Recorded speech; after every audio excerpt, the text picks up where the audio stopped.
ဒီမှာဘာမှမရှိဘူးနော်ဘာမှမရှိဘူးနော်ရေနွေးနဲ့ရေနွေးပဲရှိတယ်ရေနဲ့ဇွန်းပဲရှိတယ်ပေါ့နော်ကျွန်တော်ကိုပြောတဲ့အကိုကပေါ့နော်ကြော်ညာတယ်တဲ့ကော်ဖီတော့တောက်တာလည်းမသိဘူးတခြားကော်ဖီတွေတောက်တယ်လို့ပြောတယ်ပေါ့နော်ဒီမှာပြပေးလိုက်ပြီနော်ဘာမှမရှိဘူးနော်ရေနွေးနဲ့ဇွန်းနဲ့ပဲရှိတယ်နော်ဒီမှာကျွန်တော်ကော်ဖီကိုဒီမှာနော်ယူလာပြီနော်ကော်ဖီကိုယူလာပြီဒီမှာဖွေးလိုက်မယ်နော်ဖွေးလိုက်ပြီနော်မကြပေးမယ်နော်တေချာလေးပြပေးမယ်ကျွန်တော်ကိုပြောထားတဲ့တငယ်ချင်းတွေအတွက်ကိုပြပေးမယ်ဒီမှာနော်ကော်ဖီလေးကိုဖွေးလိုက်ပြီကဲထဲလိုက်ပါပြီနော်ဒီမှာကျင်တော့ထဲလိုက်ပြီနော်ကော်ဖီလေးကိုထဲလိုက်ပြီနော်ကဲ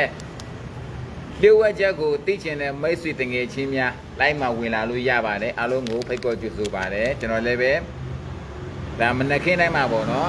အားတဲ့အချိန်လေးခဏတိုက်လေးမှာပေါ့နော်ဒါမြဝတ္တသားမှာဖြစ်တယ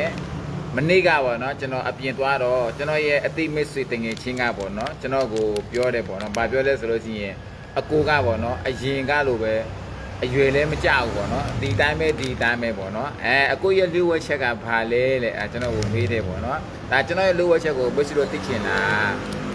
းကဲသိချင်တယ်ဆိုလို့ရှိရင်ကျွန်တော်ရဲ့ like မှာပေါ့နော်ဝင်ကြည့်သွားအဲ့ဒီကျွန်တော်ရဲ့လူဝက်ချက်ကိုမိတ်ဆွေကိုယ်တိုင်ကအတော့ပြီးတော့ယူသွားကြည့်လိုက်မိတ်ဆွေလည်းပဲကျွန်တော်လူပေါ့နော်ဒီလိုမျိုးပုံစံမျိုးကိုပေါ့နော်ရရှိမှာဖြစ်တယ်โอเคမင်္ဂလာမနက်ခင်းလေးပါနော်ကျေးဇူးအကျမ်းတင်တယ်နော်ဟုတ်ကဲ့အဲ့ဒီလူဝက်ချက်ကကျွန်တော်အခုမှမကြခင်လေးမှာကြပြမြောက်ကိုသားမှာဖြစ်တယ်မင်္ဂလာမနက်ခင်းလေးပါနော်မင်္ဂလာမနက်ခင်းလေးပ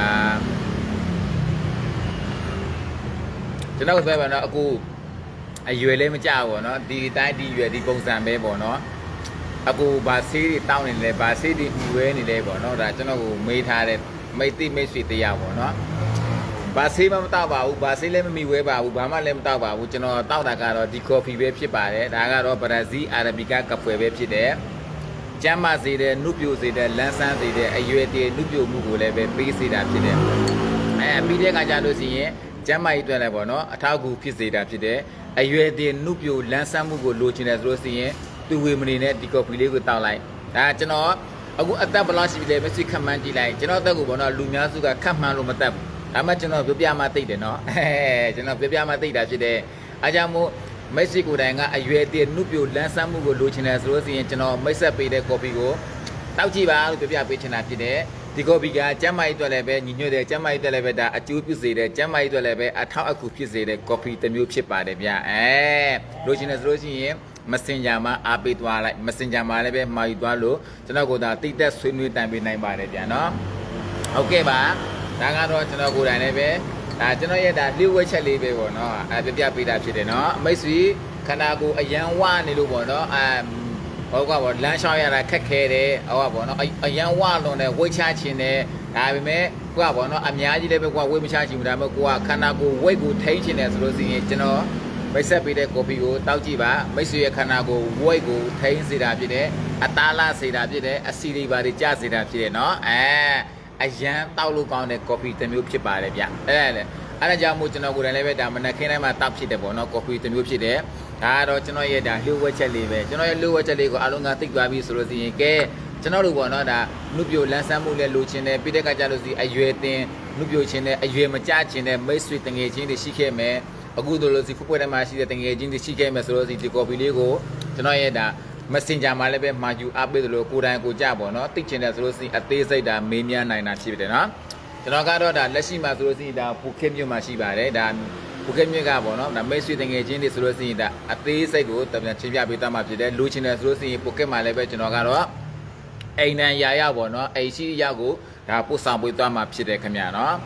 ဟုတ်ကဲ့ပါမင်္ဂလာပါခင်ဗျာကျွန်တော်ကတော့ဒါပိုကက်မြို့မှာရှိပါတယ်ပါနော်ပိုကက်မြို့ကရှိခဲ့တဲ့မိတ်ဆွေတငယ်ချင်းတွေရှိခဲ့မယ်အခုပေါ့နော်ကျွန်တော်လည်းဒါ live မှာဝင်ကြည့်တဲ့မိတ်ဆွေတငယ်ချင်းကတော့ဘယ်နိုင်ငံမှာရှိဘယ်နေရာမှာရှိပေါ့နော်မှာယူနိုင်ပါတယ်ဗျာနော်အားလုံးကိုဒါကျွန်တော်ကတော့မိတ်ဆက်ပေးတာဖြစ်ပါတယ်ကျွန်တော်တို့ပေါ့နော်အရွယ်တည်းနှုတ်ပြမှုကိုလိုချင်တယ်ပိုင်ဆိုင်ခြင်းတယ်ပြီးရင်အသားရည်လက်ပါခြင်းတယ်အဲ့ဒီမျိုးဘဝမျိုးကိုမိတ်ဆွေကိုယ်တိုင်ကလိုချင်တယ်ဆိုလို့ရှိရင်ကဲ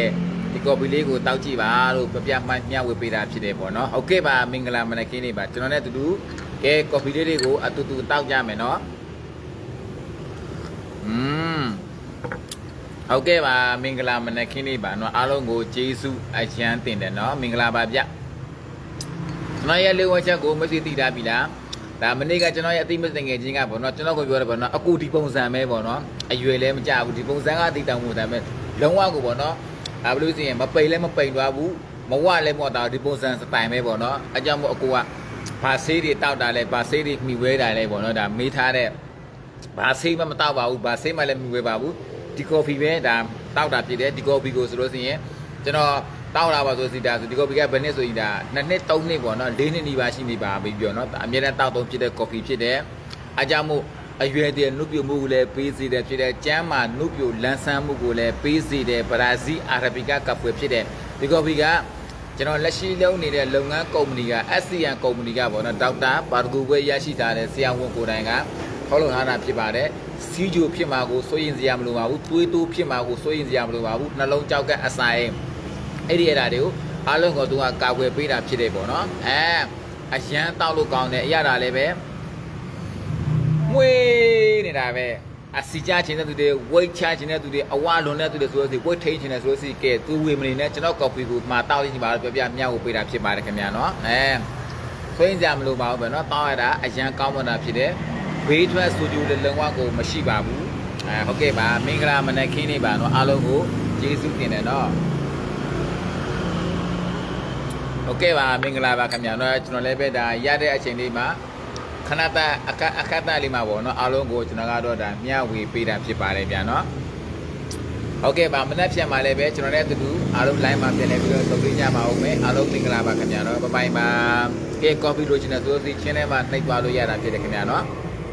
ချင်းထဲမှာလည်းပဲဒါကျွန်တော်ချင်းထဲမှာလည်းပဲဒါ message ကိုတိုင်ကပေါ့နော်ဒါ messenger မှာလည်းပဲမှာယူအားပေးရတယ်လို့ဒါကျွန်တော်ရဲ့ TikTok ကျွန်တော်ရဲ့ TikTok account လည်းရှိတယ်ပေါ့နော် TikTok account ချင်းထဲမှာလည်းပဲဒါလွယ်ကူစွာနှိပ်သွားလို့ရရှိတာဖြစ်ပါတယ်ဗျာနော်